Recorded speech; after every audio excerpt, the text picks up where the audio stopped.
Japan లో Johnnie Walker red label scotch ధర $10 అంటే $900. మన దేశంలో రెక్టిఫైడ్ స్పిరిట్ రసాయనంతో తయారు చేసే రాయల్ స్టాగ్ ధర $880. స్కాచ్ ధర చెల్లిస్తూ కోట్లాది ప్రజలు నాసి రకం కెమికల్ విషం తాగుతున్నారు.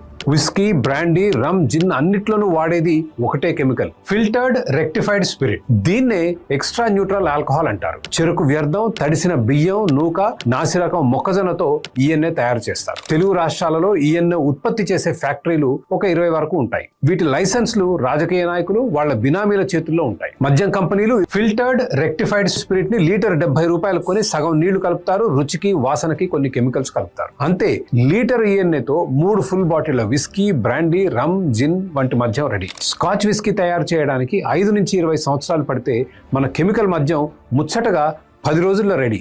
రాయల్ స్టాగ్ విస్కీని ఉదాహరణగా తీసుకున్నాను. $135